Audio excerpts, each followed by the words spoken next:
Reported speech.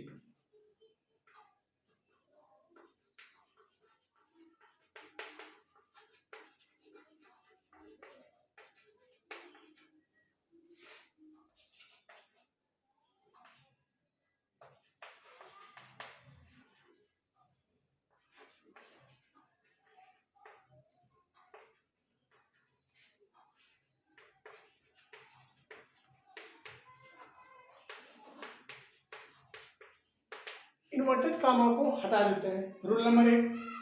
Rule number 2 इसका है कि हम टेंस पे ध्यान देते हैं। अगर रिपोर्टिंग वर्ब, ये आप लोग हमेशा ध्यान दीजिएगा, reporter, reporting verb, reported speech, इसको ध्यान दीजिएगा।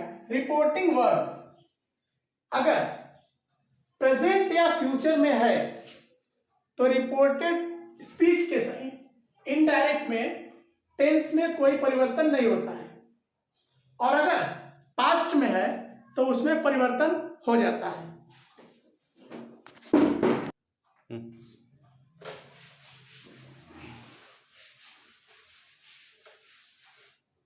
जैसे मान लीजिए अगर ए रिपोर्टिंग वर्ब आपका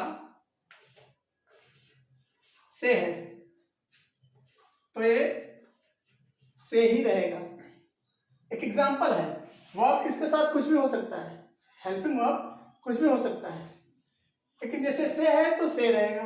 अगर मान लीजिए इसका सेज है तो भी ये यहाँ पे सेज ही रहेगा। ठीक, अगर मान लीजिए यहाँ पे सेड है तो भी ए सेड ही रहेगा। ठीक, विल से है तो भी यहाँ पे विल से ही रहेगा। लेकिन अगर रिपोर्टिंग वर्ब के बाद ऑब्जेक्ट होता है, रिपोर्टिंग वर्ब के बाद अगर ऑब्जेक्ट होता है तो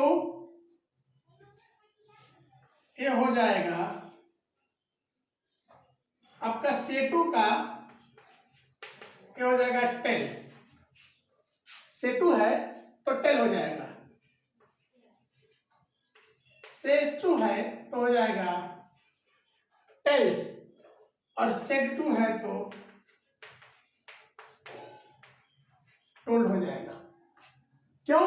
क्योंकि सेड का सेड ही होगा। हमने कहा कि अगर रिपोर्टिंग वर्ब प्रेजेंट या फ्यूचर में हो तो उसमें कोई चेंज नहीं होगा। आप ये दोनों देख लीजिए, कोई चेंज नहीं होगा। सॉरी, ये नहीं है, ये वाला, सॉरी, ये दोनों कोई चेंज नहीं होगा। लेकिन अगर ये पास्ट में है, रिपोर्टिंग वर्ब पास्ट में है तो इसमें चेंजेस हो जाएंगे। ठीक, सेट टू है तो टोल्ड हो जाएगा, अगर नहीं है तो ये रहेगा, लेकिन पास्ट में है तो वर्ब चेंज होगा।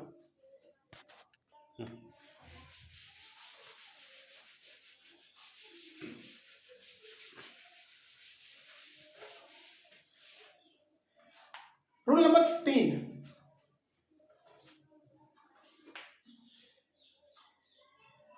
डायरेक्ट से इनडायरेक्ट बनाते समय अगर सेंटेंस असर्टिव है, इसको आप अफर्मेटिव बोल सकते हैं, तो हम इसको यहाँ पे इन्वर्टेड कामा हटा के दैट लिखते हैं।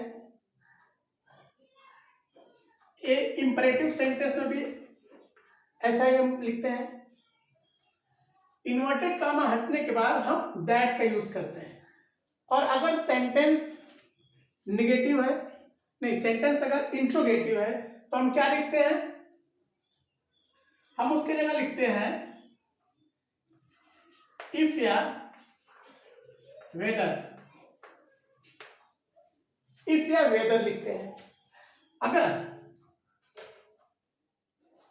नहीं, ये है एक्सक्लेमेटरी। अगर आपका सेंटेंस, चलो rule number 3, sorry rule number 4, rule number 4 में हम देखेंगे कि यदि रूल नंबर 4 अगर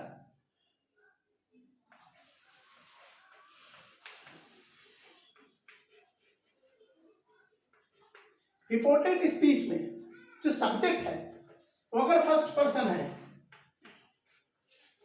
रिपोर्टेड स्पीच में जो सब्जेक्ट है अगर फर्स्ट पर्सन है तो यह रिपोर्टर के हिसाब से चेंज होगा।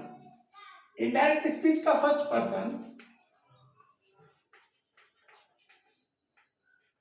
रिपोर्टर के अनुसार बदलता है। ध्यान दीजिए, reporter, reporting verb, reported speech. Reported speech का जो सब्जेक्ट होता है अगर वो फर्स्ट पर्सन है तो वह रिपोर्टर इसके अनुसार बदलता है। अगर सेकंड पर्सन है तो ऑब्जेक्ट मीन्स सेज टू के बाद यहां जो ऑब्जेक्ट हम लिखते हैं उसके हिसाब से चेंज होता है। यानी सेंटेंस का जो ऑब्जेक्ट होता है,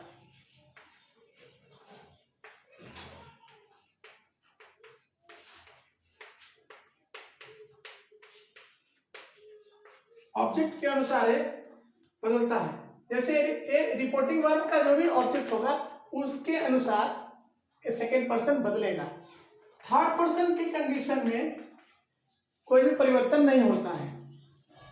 थर्ड पर्सन की कंडीशन में कोई भी परिवर्तन नहीं होता है।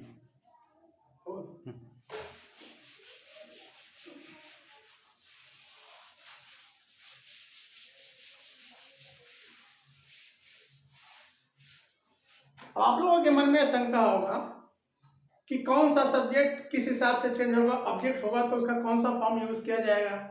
ठीक, तो हम आपको बताते हैं। जैसे कुछ केस होते हैं, इसको बोलते हैं नॉमिनेटिव केस, इसको बोलते हैं ऑब्जेक्टिव केस, और ये होता है पॉजिटिव केस। पॉजिटिव केस जैसे अगर हम आई लिखते हैं, ए पर्सन, फर्स्ट पर्सन की अगर बात करें तो आई है तो यहां पे हो जाएगा मी, आई का ऑब्जेक्ट मी, फिर इसका हो जाएगा my, mine, we, us, our, ours. ये हो गया आपका फर्स्ट पर्सन। फर्स्ट पर्सन ये दोनों अगर जहां भी रहेगा, फर्स्ट और पर्सन अगर ये रहेगा तो यह सब्जेक्ट के हिसाब से चेंज हो जाएगा। सेकेंड पर्सन आपका है यू, यू, यू इसका ऑब्जेक्ट होता है यू, इसका पॉजिटिव फर्स्ट होता है योर और ये होता है योर्स। अब आपकी आप बात आ गई third person she. Third person में शी, इसके लिए हम लिखेंगे हर ऑब्जेक्टिव और पॉजिटिव एडजेक्टिव होगा हर और क्या हो जाएगा हर्स।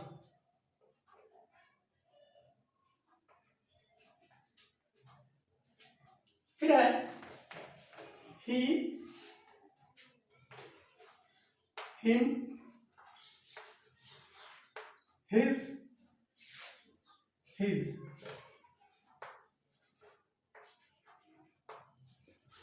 सी, हर, हर्स, ही, हिम, हिज, हिज। फिर लास्ट है फिर है इट, इट, इट्स। फिर इसके साथ एक और है दे।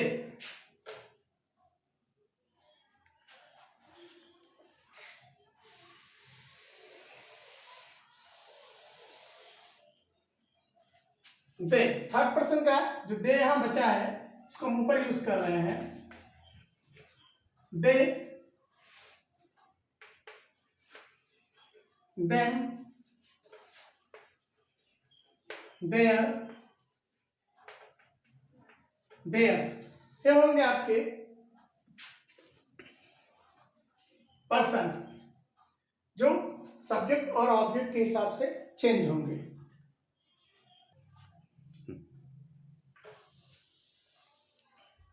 तो अभी तक हमने देखा कि पर्सन कैसे चेंजेस होते हैं इसमें। जैसे आपने देखा कि फर्स्ट पर्सन अगर है, सब्जेक्ट जो रिपोर्टिंग वर्क का, सॉरी रिपोर्टेड स्पीच का जो सब्जेक्ट है, अगर वो फर्स्ट पर्सन है तो नॉमिनेटिव केस में आई और वी रहता है, लेकिन इसका ऑब्जेक्टिव केस जो बनता है तो मी और अस हो जाता है।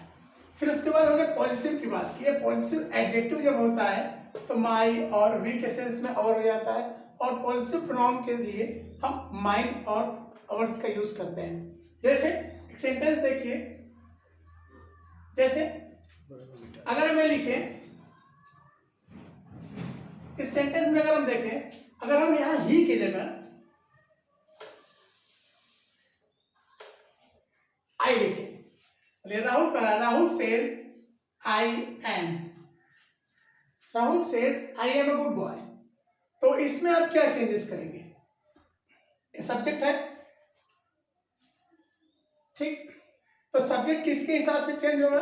चूंकि फर्स्ट पर्सन है, मैंने नियम लिखा है, फर्स्ट पर्सन जो होता है रिपोर्टेड स्पीच का फर्स्ट पर्सन हमेशा रिपोर्टर यानी सेंटेंस के सब्जेक्ट के हिसाब से चेंज होता है। तो यहाँ पे हम क्या लिखेंगे? यहाँ आई है तो आई किसके हिसाब से चेंज होगा? राहुल, राहुल चूंकि थर्ड पर्सन है, ग्रामेटिकली जब कोई नाउन होता है तो नाउन को हम फर्स्ट या सेकंड पर्सन में नहीं लिखते हैं, तो इसको हम क्या लिखेंगे? यहाँ पे फैमिली है तो हम इसको लिख देंगे ही।